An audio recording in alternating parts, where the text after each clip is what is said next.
Hello beautiful fashion designers, you're welcome to this channel. This is Bora of Bora Closet. If you're new, you are welcome. Kindly click on the subscribe button and turn on your notification bell so you get to know when I post new videos. And if you're a returning subscriber, thank you for coming around once again. Thank you for supporting this channel. Thank you for your likes, comments, shares, and everything you do to support this channel in your own little way. I do not take this for granted. May God bless you. And in this tutorial, I'll be showing how I made this jumpsuit on your screen. It's a palazzo jumpsuit with a stylish neckline and a belt on the waist. The belt is attached to the jumpsuit. So if this is what you're interested in, let's dive right in.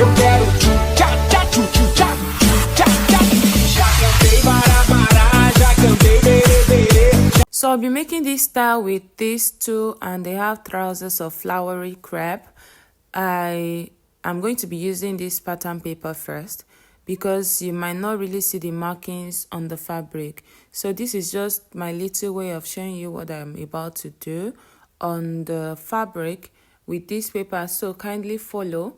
I'll be using this paper for the front piece, and I'll go ahead to fold it into two. You can use your measurement to fold your fabric so you don't waste it. Just divide your hip into 4 and add like 6 inches to it for allowance and any other thing you might want to add to it.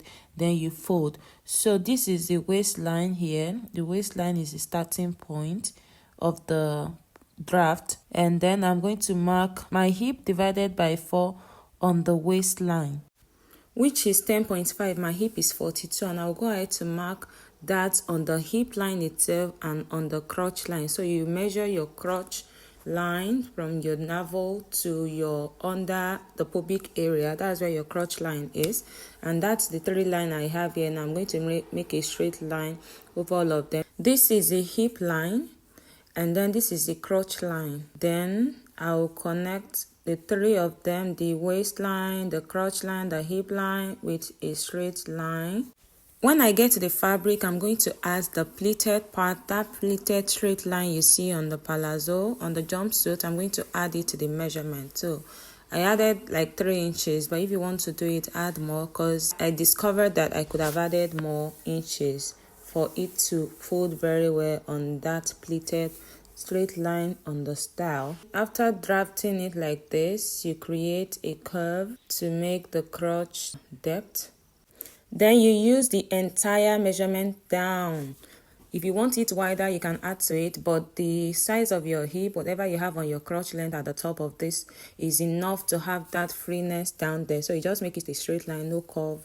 You won't really need to cut anything out of the waist because we need to take the dart from it, and we also need to take the pleated part from it. That is why this space will just be like that. I don't need to curve it out at the waistline on that side.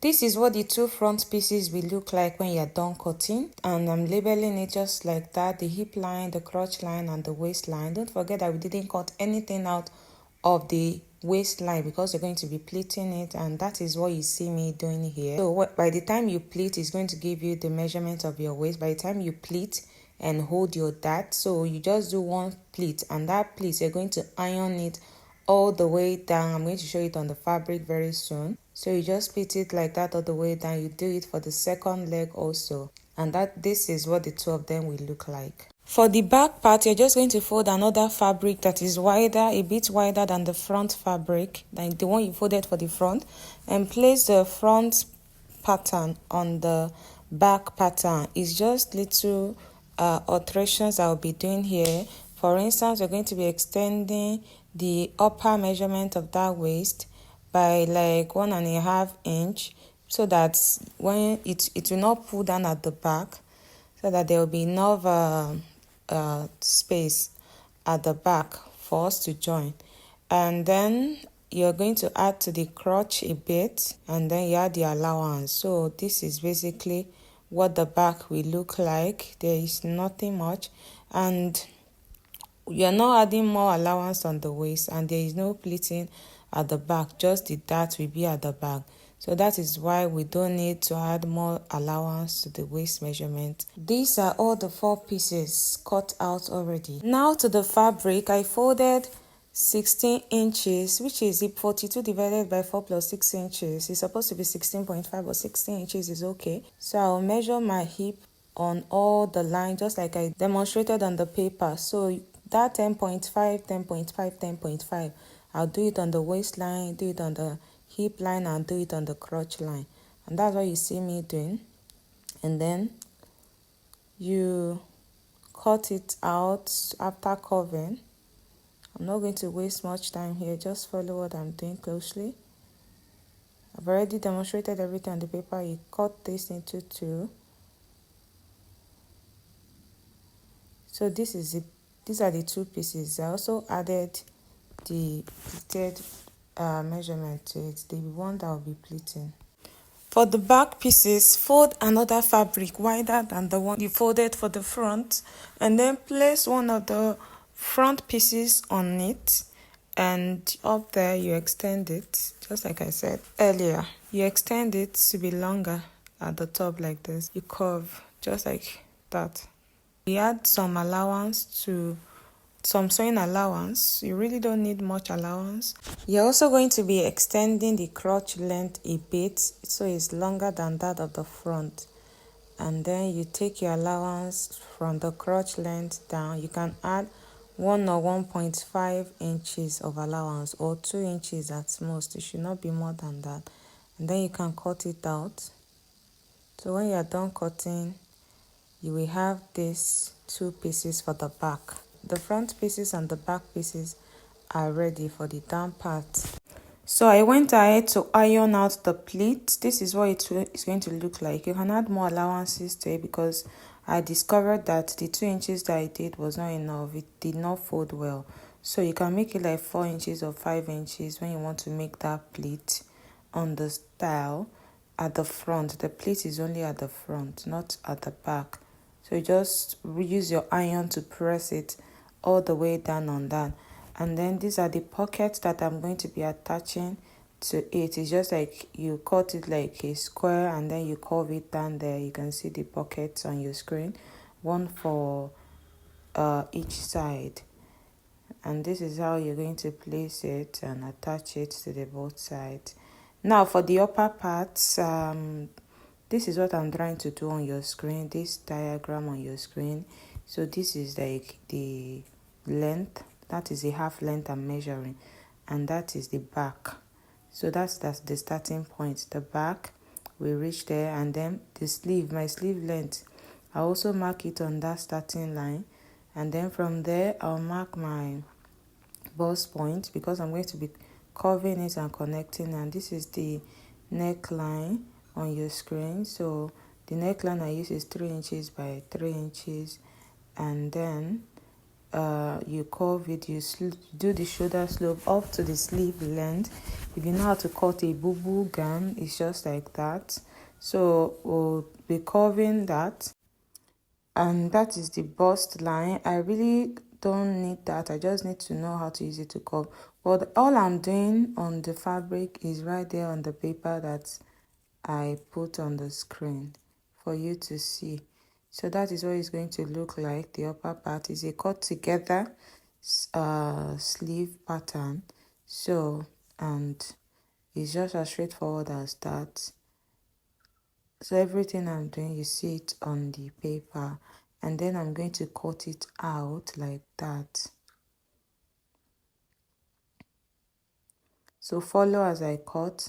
That's the shoulder slope. This is the neckline. And then I'm going to slit it a bit. You know that part, just slit it down. So I'll place the front part on the folded fabric for the back and cut out the exact same thing plus the zip allowance, so you can see the allowance I left. And then you have to slant that zip allowance so that there will be no bulge at the back. So these are all the pieces for the upper part. This is what the upper part looks like. And then you notch your darts so you know where you are sewing. Then you cut facing for the front and back pieces. I attached some stay to it, and this is to make it stand, especially at that slit at the front. So, and after attaching the hairstay, I'm going to turn the upper pieces with the facing that I have cut for them. So these are the back pieces, and this is the front piece with the facing. I attach hairstay to both the front and the back. I mean gum stay. So just after sewing, you can now trim it out. So I'm going to be sewing. This is the neckline for the front part, and I'm going to be sewing it and turning it out now. So this is it on the machine. So you want to sew the facing to the fabric, so you can turn it out, and then it's going to give you a very neat look on the outer part. When you're done turning it, this is what it's going to look like.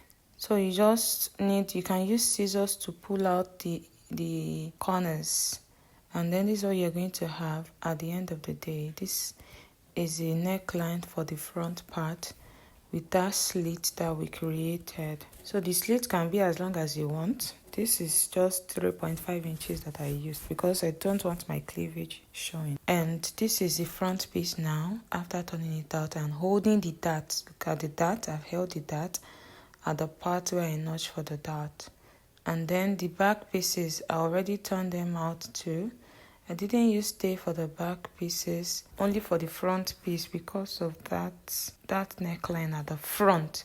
So once you are done with this, you are going to be joining the shoulders, the front shoulders to the back shoulders. Just make sure they are well placed. When I was done joining, this is what it looks like. I've joined the shoulders together, and you can see what it looks like. To tape the sleeves at the edge, you're going to cut out the measurement of what you have on the sleeve. So you measure what you have on the sleeve, and then you cut it out on another fabric. I used 2 inches, that's 4 inches. And you fold it like this. So I measured about 4 inches, and I'll be taping both sleeves with that. And this is the result. You can see the sleeve right there. I've attached the cutout strip to it, and the next thing I'm going to be doing is to join the sides, and then it will be ready for attaching to the down part. So this is the down part we are going to be working out now. I cut it out at the beginning. So these are the pockets of the down part, the trouser part. So you attach the pocket like that. You need to leave allowance up there, and that is what I'm doing right now. Before attaching the pocket, I measured 4 inches. I'm going to be having allowance to join the down part to the upper part. Then the pocket can also start on the waist, so it's starting after the waistline. So I added 2 inches for that, making 4 inches. So I'm going to be attaching the pocket from that 4 inches that I measured like this. So I'm done attaching the pocket here. You can see the pocket on your screen, and the next thing to do is to join the trousers together. So we're going to be joining front piece to front piece and back piece to back piece first at the crotch part. That's what we're going to be doing. Don't forget the pleating on the front. Make sure that you put it in the consideration when you want to sew the upper part to the down part, but we're not there yet. So you're going to sew the sides here together. You sew the sides of the front to the back, one front, one back, one front, one back together. After doing that, we have achieved that already. After doing that, the next thing is to join the 2 front crotches and the 2 back crotches. So that's how it's going to be. And always put your pleating into consideration. Like this, you join the 2 crotches together, you flip it over, and then you take it like this to the sewing machine. You sew it down. You do the same thing for the 2 back crotches, just like this. Place it together, and then you sew it down. So this is it on the machine that I'm doing. So you sew it down. You can sew it with 1 inch. 1 inch is enough, so that you have enough freeness on your hip and it won't be too tight. So we're almost done. The next thing is to now join this part. This is where you measure. If you want it tighter, this is where you reduce the measurement, even for normal trouser. So at that part is where you extend. So you join those two parts together, and by the time you're done, the down part will be ready for attaching to the upper part. So after finishing the down part, I'm going to attach it to the upper part. I've also turned in the edges of the down part, and then we're going to just attach it like this. I held the dart for the back part also. There is no dart at the front for the down part, but there is dart at the back for the down part. You know, because of the pleating at the front, we don't need a dart there. So we're going to be notching the center of the upper part and then attach it to the center of the down part. And this is it right here on your screen. I've attached the invisible zip also. So this style is almost ready. The next thing is that belt, and that is why you need to measure round here to know what you need for the belt. So after measuring, I marked it out on the fabric. I did by 5 inches because of the allowance I need to turn it in. So at the end of the day, what I will have for the belt is 2 inches for the width, and the round measurement, which is I'm measuring 30 for the belt. So I'll cut the first one and just watch what I'm doing. So the second one, because they are like two, so there is one that is on top of it, so I measure where it reaches, and that is like a quarter of what I measured first. So I'm going to cut that out also. Just watch what I'm doing.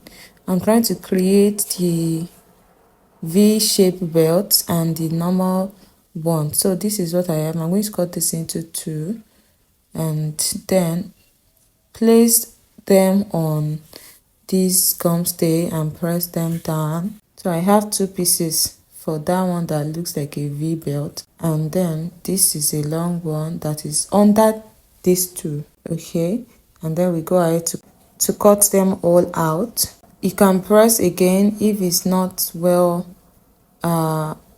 gummed to the fabric. So you fold it like this and you use that. You know, I cut 5 inches, so now I have 2.5 inches after folding, so I can use that ½ inch to sew it all down, after which I will turn it out. So that's the first belt, the one under, and then this is the one at the top. The same thing, the two at the top, the same thing you do. So after turning them out, and then I ironed them like this. So now you can shape that second belt like this. Fold it, shape it like that to create that V thing. You do that for the second one also. That means you are going to turn it back in for you to be able to sew and turn it out to form that V thing. So this is it. You place one there, place one here. This is what I'm trying to achieve. You can see it better now. So you just place it like this. That's the center. You move it around. The first one on top, the second one on top, and this is what it's going to look like. And you can put your buttons there also. So after that, this is what it looks like. On a closer look, this is what the belt is like on my body. You can see it here. So you can see the V-shaped belt on top of the flat one, the straight one. So assuming this is a plain fabric, you would have seen it better. But also, if you see me physically wearing this, you would see the belt shape. And if you enjoyed this tutorial, don't forget to give it a thumbs up. Also share, and don't forget to subscribe and turn on your notification bell. So this is where I will bring this to an end till we see in another tutorial. If you have any tutorial you'd like me to do, please put it in the chat box and I will see how I can go about it. Thank you very much and see you next time. Bye.